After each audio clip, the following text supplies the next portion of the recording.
언제부터인가 우리나라 정책에는 총선 때나 대선 때나 할 것 없이 딱 한 가지 정책에만 집중되고 있는데 바로 복지입니다.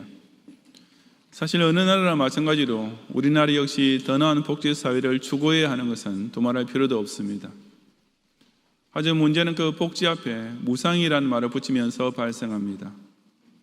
없을 무에 갚을 상이니까 이 두 글자를 복지에다 더하면 문자 그대로 갚을 필요가 없이 그냥 공짜로 주어지는 행복한 삶이 됩니다. 세상에 아무 노력할 필요도 없고 나중에 갚을 의무도 없이 그냥 복을 나누어 준다고 하니 얼마나 좋습니까? 그래서 선거철만 되면 이제는 우파고 좌파고 할 것 없이 무상급식, 무상교육, 무상의료 등등 온갖 무상복지 시리즈 일색의 플래카드를 거리마다 내거는 것입니다. 저는 그런 선거 공약을 보면 무릎을 치면서 감탄을 합니다. 아이고, 이제는 누가 대통령이 되든지 어느 당의 국회 다수가 되든지 간에 우리나라는 무조건 잘 살게 되겠구나. 이렇게 쉽고도 간단하게 온 국민이 행복하게 살 수 있는 길이 있는데 이전의 정치인들은 얼마나 멍청했기에 이런 좋은 방법을 놔두고 경제 성장이니 수출 증대니 하면서 그동안 쓸데없이 국민에게 고생만 시켰을까라고 말입니다. 어떤가요? 여러분도 그렇게 생각하십니까? 물론 제가 감탄했다고 한 것은 반어법입니다. 정말이지 조금만 상식적으로 생각해 보아도 공짜로 주어지는 복이란 그 말 자체부터가 모순으로 가득 차 있지 않습니까? 멀리 갈 것도 없이 전 인민에게 모든 것을 다 공짜로 제공해 준다고 그야말로 세계 최고의 완벽한 무상 복지를 자랑하는 저 지척의 북한이 어떤 꼴로 살고 있는지, 자본주의 국가로 출발했다가도 사회주의적 복지국가의 환상에 빠졌던 유럽이나 남미의 국가들이 지금 어떤 악순환에 빠져 있는지 뻔히 보고 있지 않습니까?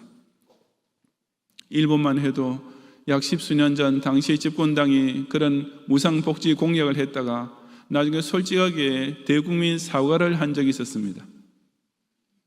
그럼에도 불구하고 우리나라에서는 무상급식은 대중의 인기에 영합하려는 포퓰리즘이다라고 반대했던 전 서울시장이 그 때문에 시장직에서 물러나게 되자 그 후로는 그래도 보수적이라 하던 정당까지도 종북 좌파의 전매 특허 같았던 무상복지 시리즈를 똑같이 흉내내고 있는 실정입니다. 순전히 표를 얻기 위한 선동정치요, 다수 대중의 어리석음이 주도하는 전형적인 중우정치임에도 불구하고 이런 사실을 깨달을 줄 아는 기본 양식이 있는 국민은 정치계나 일반 사회에서나 워낙 소수에 불과하니 저는 정말 우리나라의 미래가 점점 더 암담하게만 느껴집니다.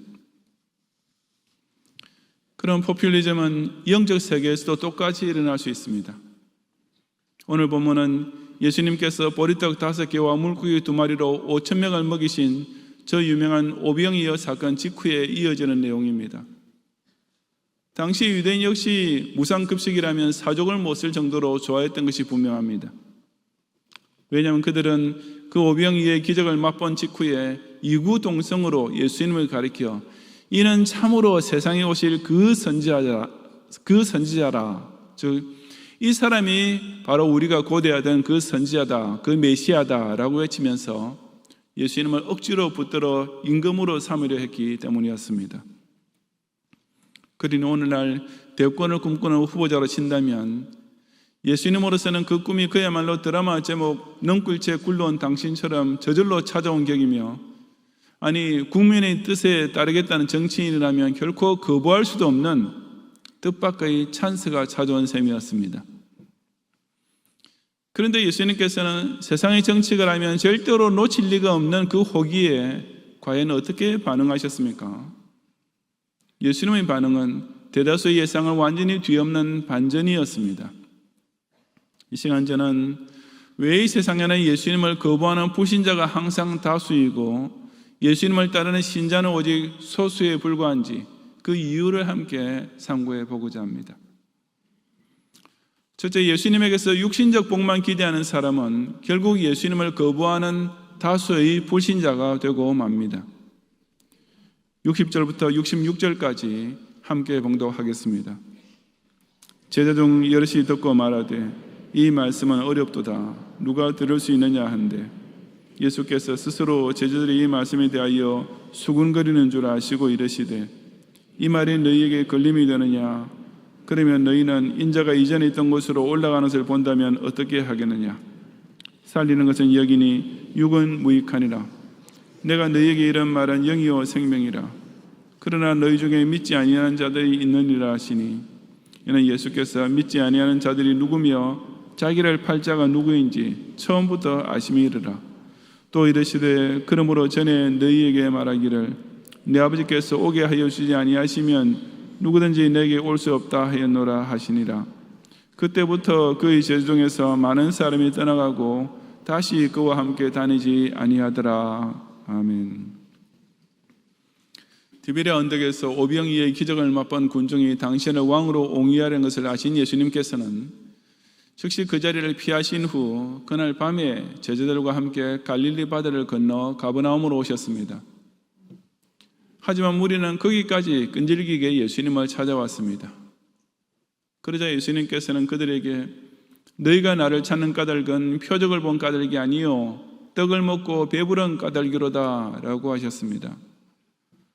즉 디베랴의 대중은 오병이어의 기적을 통해 당신이 곧 하나님의 아들이시라는 표적, 즉 증거를 보았기 때문이 아니라 순전히 공짜 떡만 더 얻어먹으려고 당신을 찾아온 것이라고 정확하게 지적하셨습니다. 그런 후 곧 이어서 예수님께서는 저 유명한 생명의 떡 설교를 시작하셨습니다. 그 설교의 본문 바로 앞의 문단에 기록된 것으로서 내 살을 먹고 내 피를 마시는 자는 영생을 가졌고 마지막 날에 내가 그를 다시 살리리니 내 살은 참된 양식이요 내 피는 참된 음료로다. 이것은 하늘에서 내려온 떡이니 조상들이 먹고도 죽은 그것과 같이 아니하여 이 떡을 먹는 자는 영원히 살리라 하는 실로 위대한 영생 복음의 선포였습니다. 그런데 예수님의 이 멋진 설교에 대하여 대중의 반응이 무엇이었습니까? 그것은 본문 첫머리인 60절에 나오는 대로 제자 중 여럿이 듣고 말하되 이 말씀은 어렵도다. 누가 들을 수 있느냐라는 것이었습니다. 여기서의 제자란 12제자가 아니라 예수님의 공생의 초기에 따라다니던 훨씬 더 많은 제자를 통틀어 가리킵니다. 따라서 여럿이라고 번역된 단어도 많이라고 번역해야 더 정확합니다. 나는 생명의 떡이니 나를 먹어야 너희가 영생할 수 있다라는 예수님 말씀이 바다를 건너서까지 따라온 무리뿐 아니라 여태껏 예수님의 제자로 자처하면서 따라다니던 자들에게까지 깨달음을 주는 대신 오히려 받아들이기 몹시 어려운 걸림이 되고 말았던 것입니다. 왜냐하면 그들의 마음은 오로지 떡을 먹고 배불렀던 사건에만 사로잡혀 있었기 때문이었습니다. 그래서 그 유대인 무리와 제자 중 여럿은 예수님을 자기네 왕으로 뽑아놓으면 앞으로도 계속 이런 무상급식을 받으면서 백성 모두가 다 행복하게 살 수 있겠다는 기대에 가득 차 있던 중이었습니다. 그러니 예수님께서 1000만 떡 밖에도 나는 너희에게 그런 공짜 떡이나 줄이고 온 사람이 아니다 라고 이런 지하에 거절하시면서 그 대신에 너희에게 내 살을 먹여서 영생하게 해주려고 왔다라고 말씀하시니 그들로서는 낙심천만일 수밖에 없었습니다.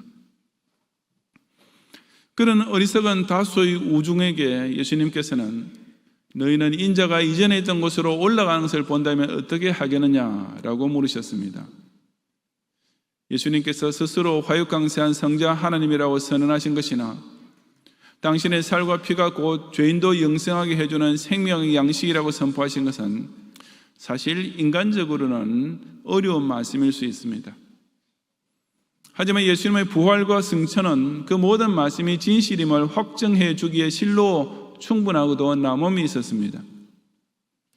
실제로 끝까지 예수님 곁에 남았던 제자들 역시 나중에 예수님의 부활과 승천을 목격한 이후에 비로소 그 주님의 복음을 믿고 증언하는 사도가 될 수 있었던 것입니다.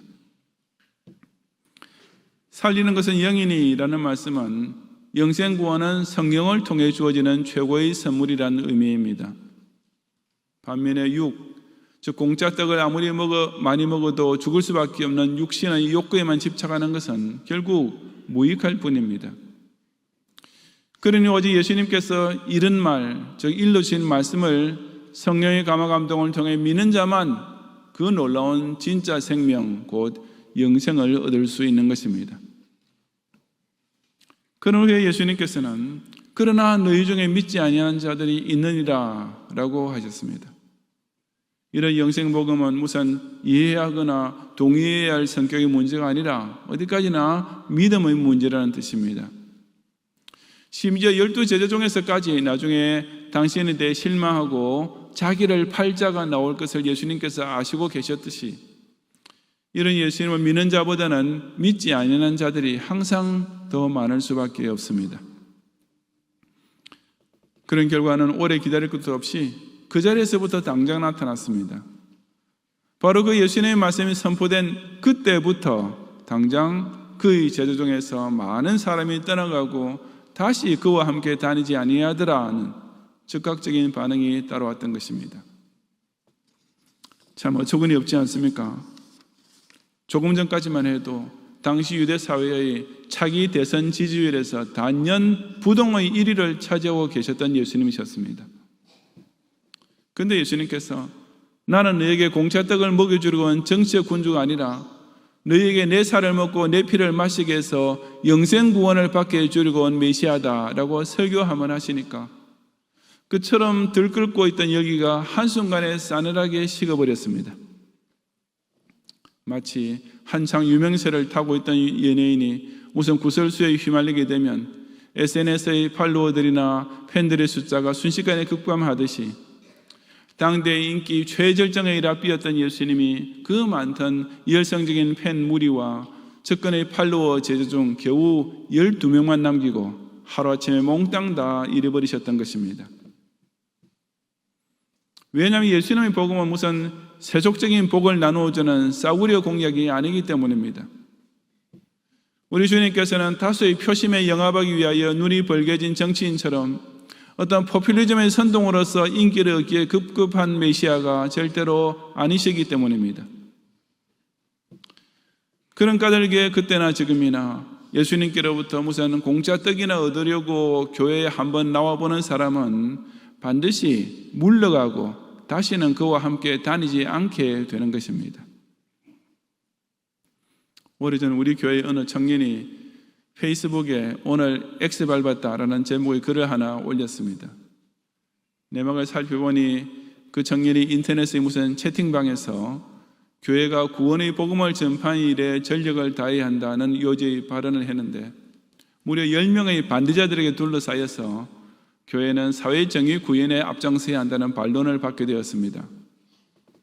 아마 그 청년으로서는 최선을 다해 토론의 공방을 펼쳤겠지만 워낙 중과 부적이었는지라 결국 밀려날 수밖에 없었고 그래서 분을 사귀지 못해 씩씩거리면서 오늘 뭐 밟았다라는 글을 올렸던 것입니다. 저도 그때 그 청년의 글을 읽으면서 똑같이 통분의 감정을 느꼈지만 아마 그 청년이 그 토론을 계속했더라면 1대 10 정도가 아니라 1대 100까지 사방으로 우겨쌈을 당했을지도 모릅니다. 이처럼 오늘날도 죄인 구원과 전당 영생의 복음이란 현대의 지성인이 이해하고 받아들이기 어려운 것이라고 말하는 사람들이 절대 다수입니다. 비단 불신자 무리뿐 아니라 예수님의 제자라고 자처하는 자들 가운데서도 그런 사람들이 수두룩합니다. 그런 어리석은 대중은 현대교회가 그따위 구시대의 캐캐묵은 소리는 집어치우고 불신자도 이해하고 공감할 수 있는 사회정의의 복음, 북한의 독재자까지도 받아들일 수 있는 빈민구제의 복음을 선포하고 실천해야 한다고 주장합니다. 그러나 나는 하늘로서 내려온 생명의 떡이다 라는 예수님 말씀이 어렵고 수긍되지 않는 사람은 아무리 기독교인이라는 이름을 가지고 있다 해도 사실상 불신앙인이나 진배 없습니다. 예수님에게서 육신적 복만 기대하고 예수님 이름으로 먹고 죽을 떡만 나눠주는 것이 전도라고 생각하는 영적 포퓰리즘에 빠지는 자는 불신자와 조금도 다를 바 없이 예수님을 배척하는 불신앙의 다수에 불과함을 깨닫는 성도가 되시기를 바랍니다.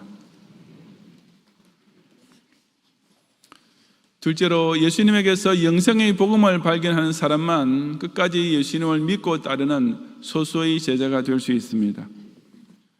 67절 이하 71절까지 함께 봉독하겠습니다. 예수께서 12 제자에게 이르시되 너희도 가려느냐? 시몬 베드로가 대답하되 주여, 영생의 말씀이 주께 있사오니 우리가 누구에게로 가오리까?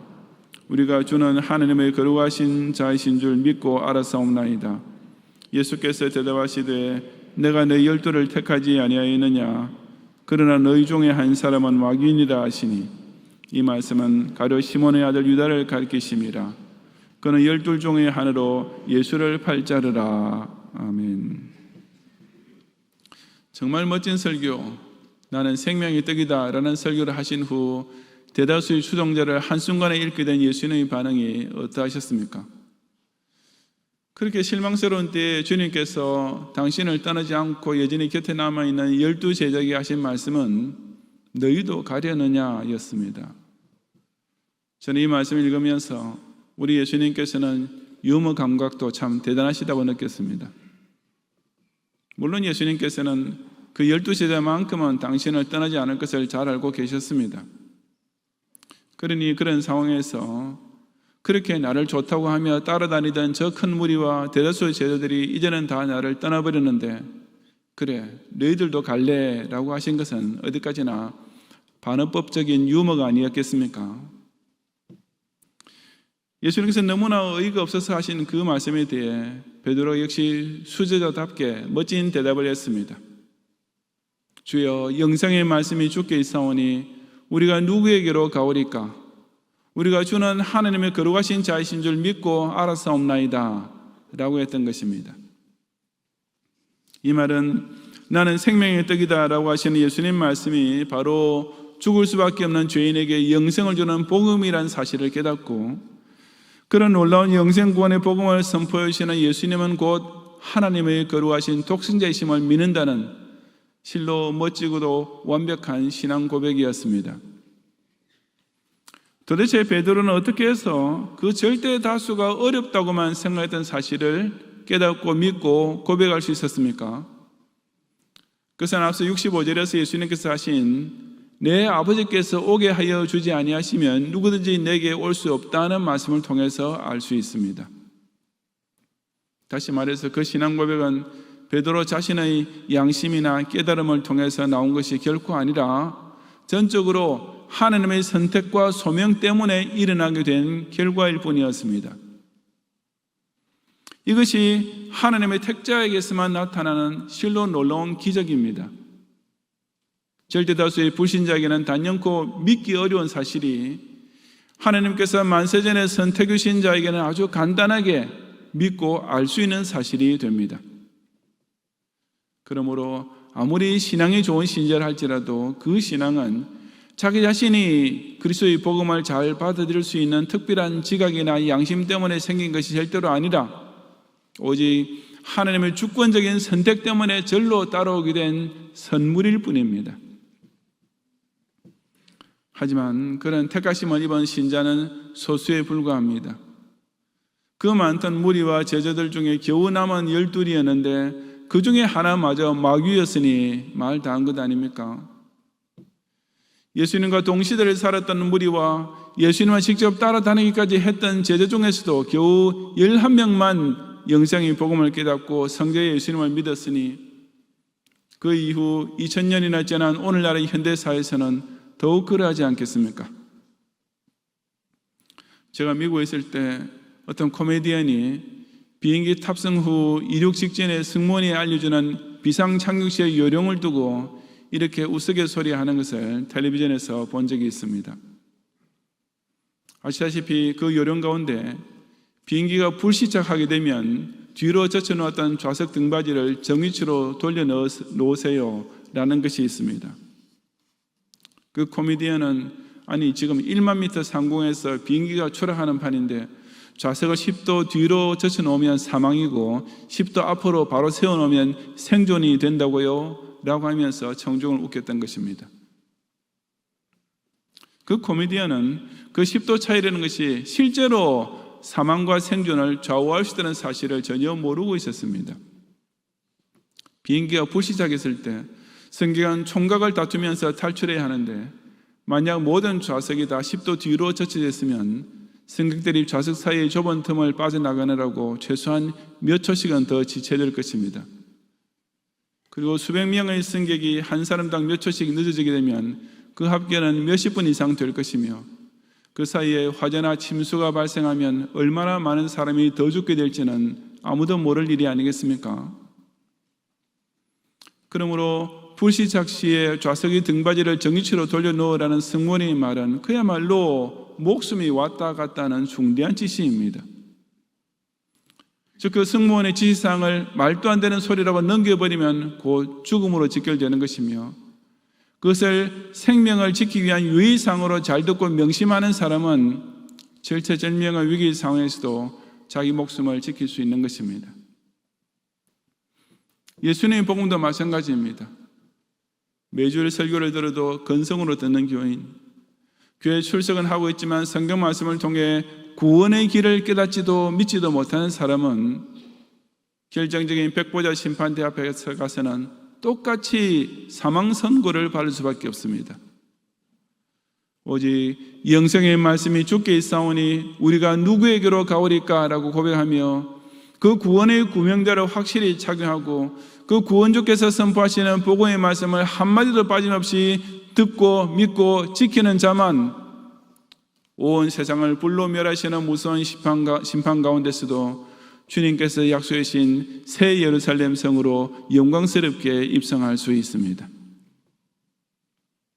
무리 중에서 구별된 제자, 그 제자 중에서도 물러가고 다시는 주님과 함께 다니지 아니한 대다수와는 달리 끝까지 주님 곁에 남은 소수의 제자처럼 예수님 안에서 먹고도 죽을 떡이 아니라 영생의 복음을 꼭 발견하고 고백하는 성도가 되시기를 바랍니다.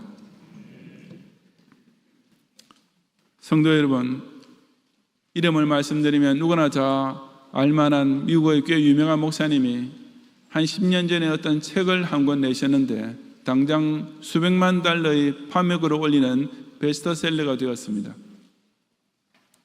그런데 놀랍게도 그 책에는 하나님이나 예수님이라는 단어가 첫 페이지부터 마지막 페이지까지 단 한 번도 나오지 않았습니다. 어떤 토크쇼의 앵커가 그 점에 대해 예리하게 질문을 하자 그 목사님은 대답하기를 자기가 하나님께로부터 받은 달란트는 to motivate people, 즉 사람을 자극시켜 동기를 부여해 주는 것이기 때문이라고 했습니다. 자기가 하나님께로도 받은 달란트가 동기부여라고요? 목사라는 사람이 설교하고 전도하고 책을 써야 할 주제가 사람들이 무언가를 적극적으로 시도하도록 동기를 유발해 주는 것이라고요? 그런 것은 굳이 목사가 아니라 세상의 심리학자나 카운슬러가 훨씬 더 잘하는 것 아닙니까? 예수님은 그처럼 신자나 불신자에게 공히 유익한 조언을 남기신 분이 아니십니다. 예수님께서는 오히려 절대다수의 사람이 이 말씀은 어렵다, 누가 들을 수 있느냐라고 고개를 절레절레 흔들 수밖에 없는 복음을 전하셨습니다. 예수님은 중이나 사제도 다 동의할 수 있는 공감대를 형성하신 분이 절대로 아니십니다. 예수님께서는 오직 하나님께서 택하신 자만 깨닫고 믿고 고백할 수 있는 아주 특별한 진리를 선포하신 분이셨습니다. 예수님은 가난한 사람을 위한 사회사업을 같이 한답시고 수녀와 사이좋게 나란히 사진을 찍고 있는 목사를 당신의 제자라고 인정해 주시는 분이 결코 아니십니다.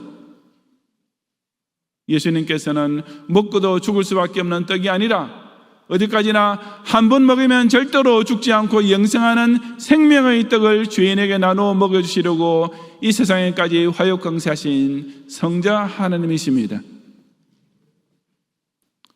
그러므로 예수님의 영생복음은 필연적으로 세상의 모든 사람을 둘로 쫙 나눌 수밖에 없습니다.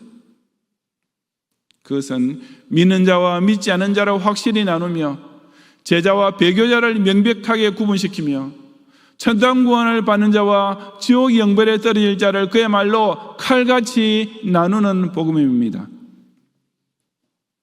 왜냐하면 예수님께서는 사람들이 바르고 기다리는 포퓰리즘의 복음으로서 다수의 인기를 얻으려고 오신 분이 아니라 오로지 성부 하나님께서 성자 하나님께로 오게 하신 소수의 택자만을 영생복음을 통해 불러 모으시려고 세상에 오신 메시아이시기 때문입니다. 예수님의 복음은 인간 사회를 유토피아로 바꾸어주고 빈부의 격차를 없애주는 것이 결코 아니라 오로지 원래 지옥에 떨어질 수밖에 없었던 죄인을 천당으로 인도해주는 진짜 기쁜 소식입니다. 십자가 구원과 천당만 설교하는 목사를 두고 지금 당장 배고파서 죽어가고 있는 사람에게 저런 말이 무슨 필요가 있나? 요즘 현대인에게 저런 어려운 설교를 하면 누가 공감할 수 있느냐라고 수군거리는 것은 어디까지나 마귀의 소리일 뿐입니다. 실로 다수의 대중을 기쁘게 하려는 사꾼들이 온갖 싸구려 복음을 점점 더 많이 양산해내는 말세에 오직 우리 예수님의 이 진짜 은혜, 참된 복지, 생명구원의 복음만 믿고 영접하고 이 영생의 말씀에서 단 한시도, 단 한순간도 떠나지 않는 적은 무리의 참된 제자가 되시기를 주님의 이름으로 축원합니다.